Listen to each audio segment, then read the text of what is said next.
जम्मू धमाके के बाद पाकिस्तान ने कर दी बड़ी गलती। अब भारत छोड़ने वाला नहीं है। भारतीय प्रधानमंत्री नरेंद्र मोदी जी का हाई लेवल मीटिंग शुरू। आज रात में किसी भी वक्त पाकिस्तान पर एयर स्ट्राइक शुरू हो सकती है। जी हाँ दोस्तों, भारत पूरी तरीके से एक और बड़ी एयर स्ट्राइक करने की मास्टर प्लान पूरे कर लिया है। 4 राफेल विमानों को चुन लिया गया है। विंग कमांडर पायलट को भी सिलेक्ट कर लिया गया है। पाकिस्तान में हाई अलर्ट जारी कर दिया गया है। पाकिस्तान के आतंकवादी विल में छुप गए हैं, लेकिन अब की बार भारत खुल्लम खुल्ला वार करने के मूड में है। इस एयर स्ट्राइक में फ्रांस और इजराइल ने भारत को खुला समर्थन दे दिया। इस एयर स्ट्राइक में भारत इजराइल के द्वारा दिए गए ड्रोन, हेलीकॉप्टर के साथ साथ स्पाइस 250 बम को भी इस्तेमाल करने वाला है। जम्मू धमाके के बाद एक बार फिर से पाकिस्तान में ड्रोन के द्वारा भारत के खिलाफ एक बड़ा खतरनाक कदम उठाया है, जिसे देखने के बाद भारत के दोनों प्रमुख आग बबूला हो चुके हैं। बेहद विस्तार से बताएंगे कि आखिर पाकिस्तान ने जम्मू हमले के बाद ऐसा क्या कर दिया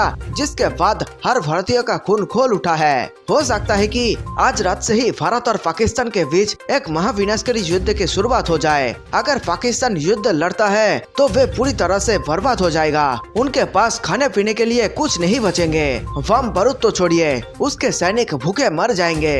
वीडियो में आगे बढ़ने से पहले नीचे कमेंट में जय हिंद जरूर लिखें और आप अपने दिन को शुभ बना ले। और अगर आप इस वीडियो को लाइक करते हैं तो आने वाले 10 दिन आपके लिए बेहद भाग्यशाली हो सकता है। तो दोस्तों आइए वीडियो में आगे बढ़ते हैं। जम्मू के एयरफोर्स स्टेशन पर धमाकों के बाद अब कलुचक मिलिट्री स्टेशन के करीब 2 ड्रोन देखे गए हैं। घटना बीती रात 10 बजे और तड़के 3 बजे की है। रविवार के बाद सेना पहले से ही अलर्ट है और ऐसे में ड्रोन दिखने के तुरंत बाद इन पर फायरिंग की गई, जिसके बाद दोनों ड्रोन वहां से गायब हो गए। सुरक्षा वालों ने की फायरिंग। सेना ने बयान जारी कर बताया कि ड्रोन दिखने की 2 अलग अलग घटनाओं के बाद तत्काल अलर्ट किया गया और QRT ने जवाबी कार्रवाई करते हुए फायरिंग की। अब सुरक्षा बल हाई अलर्ट पर है और इलाके में सर्च ऑपरेशन चलाया जा रहा है। साथ ही इन ड्रोन के सोर्स का पता लगाने की कोशिश की जा रही है। माना जा रहा है कि एयरफोर्स स्टेशन के बाद मिलिट्री स्टेशन पर हमले की साजिश के तहत ये ड्रोन भेजे गए थे। एयरफोर्स स्टेशन पर हमला। जम्मू के ही एयरफोर्स स्टेशन को शनिवार रात ड्रोन की मदद से निशाना बनाया गया था। हालांकि यहाँ हुए 2 धमाकों में ज्यादा नुकसान नहीं हुआ। NIA की टीम समेत सुरक्षा एजेंसियों ने इन धमाकों की जांच में जुटी है, लेकिन अभी इनके आतंकी हमला होने की पुष्टि नहीं की गई है। माना जा रहा है कि सीमा पर से इस हरकत को अंजाम दिया गया है। अलर्ट पर सैन्य ठिकाने। ड्रोन हमले की आशंका के चलते सैन्य ठिकाने को अलर्ट पर रखा गया है। जम्मू के अलावा पठानकोट में अहम सैन्य ठिकानों के आसपास कड़ी निगरानी की जा रही है। 5 साल पहले पठानकोट एयरबेस पर आतंकी हमला हुआ था। अत्यधिक सुरक्षा वाले जम्मू एयरफोर्स स्टेशन पर विस्फोटक से लदे 2 ड्रोन मिलने के बाद सुरक्षा एजेंसियां ज्यादा चौकन्नी हो गई है। सभी सीमावर्ती जिलों के बेस की सुरक्षा बढ़ा दी गई है। इन सभी परिस्थितियों को देखते हुए Modi ji high level meeting कर रहे हैं, जिसमें आज रात ही पाकिस्तान के ऊपर एयर स्ट्राइक करने का प्लान बन सकता है, क्योंकि अब पाकिस्तान सभी हदों को पार कर चुका है। उसने अपनी मौत बुला ली है। भारत भी पीछे नहीं हटने वाला। अपने नागरिक और सैनिकों की सुरक्षा के लिए एयरफोर्स ने 4 राफेल विमान को चुन लिया है और उसके लिए विंग कमांडर पायलट को भी सिलेक्ट कर लिया गया है। सूत्र बताते हैं कि आज रात ही पाकिस्तान के ऊपर बड़ा एयर स्ट्राइक हो सकता है,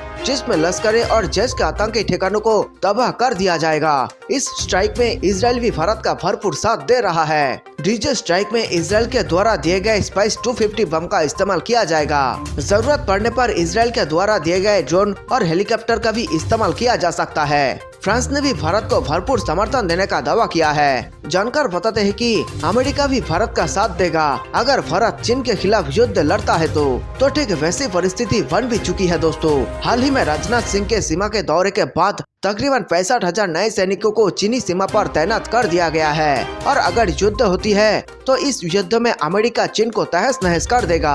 देश के नॉर्थ ईस्ट में ब्रह्मोस क्रूज मिसाइल तैनात किए जाने के ऐलान के साथ ही ड्रैगन का सिरदर्द शुरू हो गया है। तिलमिलाए चीन आगाह किया है कि अगर भारत ऐसा कोई कदम उठाता है तो ये सीमा पर स्थिरता को नकारात्मक रूप से प्रभावित करेगा।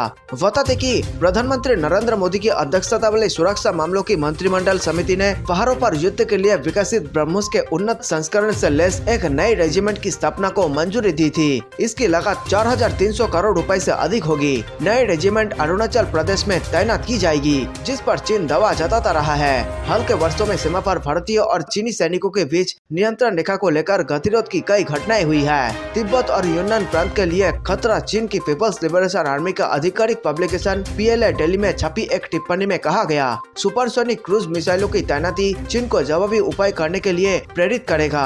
भारत सीमा पर सुपरसोनिक मिसाइलें तैनात कर रहा है। इसने चीन के तिब्बत और यूनान प्रांतों के लिए गंभीर खतरा पैदा कर दिया है। ये तैनाती निश्चित ही चीन भारत संबंधों में प्रतिस्पर्धा और टकराव बढ़ाएगी और क्षेत्र की स्थिरता पर नकारात्मक प्रभाव डालेगी। टकराव की नीति का हिस्सा रिपोर्ट में भारत द्वारा चीन से लगती सीमा पर अपनी क्षमताएं बढ़ाने के लिए किए गए अन्य कदमों का जिक्र भी किया गया है। इसमें UAV और Su-30 लड़ाकू विमानों की तैनाती शामिल है। दावा किया गया है कि ऐसे कदम टकराव की नीति का हिस्सा है और ब्रह्मोस मिसाइल हमलों की आकस्मिकता और प्रभाव को बढ़ा सकती है। तो वही दूसरी तरफ चीन के सुरक्षा अधिकारी बार बार बयान दे रहे हैं कि वे ताइवान पर हमला करेंगे, जिसके जवाब में अमेरिका ने भी अपने परमाणु बम का बटन तैयार कर लिया है। कोरोना के कारण अमेरिका की अर्थव्यवस्था तबाह हो चुकी है और इसी कारण अमेरिका के राष्ट्रपति जो बाइडेन इस फिराक में थे कि जल्द से जल्द चीन के खिलाफ कोई बड़ा सबूत मिल जाए और फिर चीन को पूरी दुनिया के सामने बेनकाब करने का मन बना लिया था।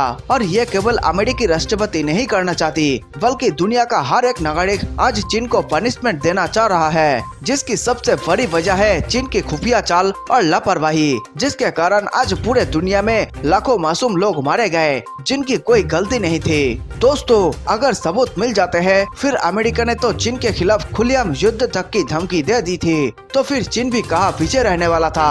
और चीन ने भी अमेरिका को खतरनाक अंजाम भुगतने की धमकी दे दी और इसी कारण ये माना जा रहा है कि मामला हाथ से आगे बढ़ चुका है और इसी कारण अमेरिका बेहद बौखला चुका है। और ऐसा माना जा रहा है कि गिन गिन कर बदला लेगा बाइडेन, चुन चुन कर जिनपिंग के हिसाब लेगा बाइडेन। ड्रैगन को ना बख्शा जाएगा ना छोड़ा जाएगा। कोरोना और विस्तारवाद की सजा बराबर मिलेगी और बीजिंग में ऐसा धमाका होगा जिसके गूंजे आने वाली 10 पीढ़ियों तक सुनाई देगी। चीन की सुरक्षा विभाग के अधिकारी लगातार बड़े बड़े खुलासे करते जा रहे हैं, जिसके बाद अब यहाँ ऐलान हो गया है कि अमेरिका छोड़ने वाला नहीं है। हर हाल में अमेरिका बदला लेकर ही दम लेगा।